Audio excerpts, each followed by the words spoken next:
The valley of Viridia was a paradise, with a crystalline lake at its heart. It was home to 3 unlikely friends. Kyle, a tortoise whose shell was a leathery map of many years. And Arya and Sul, 2 geese whose wings could trace the paths of the wind. But the sun turned harsh. The lake shrank, retreating until all that remained was a cracked, blinding white mudflat. The air hummed with silence and thirst. In a voice hollow with defeat, Arya said, "The whispers on the wind speak of a new lake, Sul. Deep in the emerald woods, we must follow. To stay is to choose a grave." Kyle responded with a dread in his voice. "So that is it? The years of friendship dissolve in the heat. You will take to the sky and leave me to die alone." Sul, grim but firmly said, "Kyle, my friend, my wings cannot carry your weight. My heart would break to leave you, but my biology offers no alternative. This is not a choice of affection, but of anatomy." But Arya and Sul were innovators, not fatalists. They returned at dawn with a solution, a single sturdy branch of heartwood. Arya said, "This is your sky road, Kyle. But the price is your voice. You must bite down and let your jaw become a vice. Your life depends not on your strength, but on your silence." Soul added, "The world below will mock you. It will be misunderstood. You must become a stone in the stream of their noise. Your pride is a weight you cannot afford. Can you outlast your own ego?" Kale responded with desperate hope. "I will bite until the wood becomes part of my bones. I would rather never make a sound again than hear the silence of your absence. I swear it." The takeoff was a turmoil of beating wings and straining muscles. Then, elevation. Kyle saw the world reorder itself. The dried river became a silver scar. The forest, a carpet of green. He was flying. It was terrifying. It was magnificent. Then, they crossed a village where figures pointed with tiny voices, sharp and clear, piercing the air. The first child said, "Ha ha ha! Look, a stupid turtle. He's too dumb to fly on his own."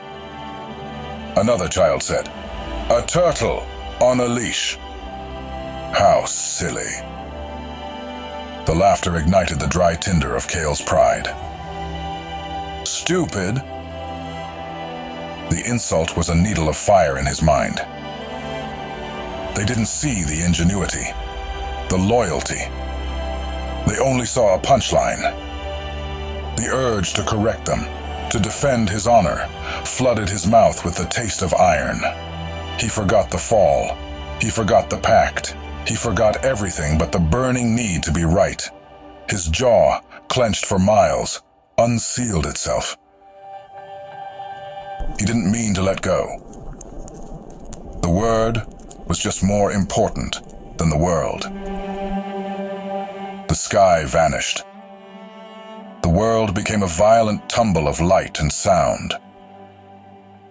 The last thing Kale saw was the horrified faces of his friends, shrinking away from him.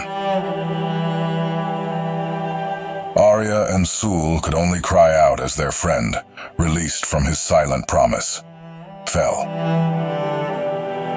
They flew on, their new home a bitter victory. Their hearts forever tethered to the place where their friend chose his pride over his purpose. He didn't fall because he was foolish. He fell because he trusted a stranger's brief opinion over a friend's life-saving wisdom. Moral of the story. This fable is a neural autopsy. It dissects the moment where ego overrides survival. When the children laughed, Kale's brain didn't hear teasing. His amygdala, the primal threat detection center, registered a social threat.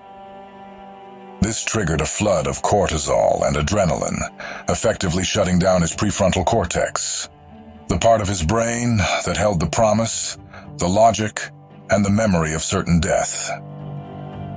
The geese's warning served as a pre-commitment device.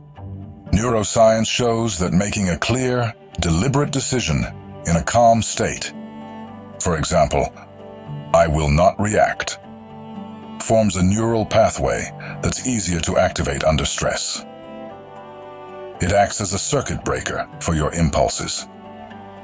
Your voice is the leash for your ego. Mastering it isn't about etiquette. It's about recognizing that the desperate need to be right or understood by everyone is a neurological trap. It can sabotage your greatest opportunities. Every time you elect not to bite the hook of insult, you are not being weak. You are being strategic. You are prioritizing your mission over your ego, your survival over your pride. The fall doesn't start when you lose your grip. It starts when you prioritize a stranger's opinion over your own destiny.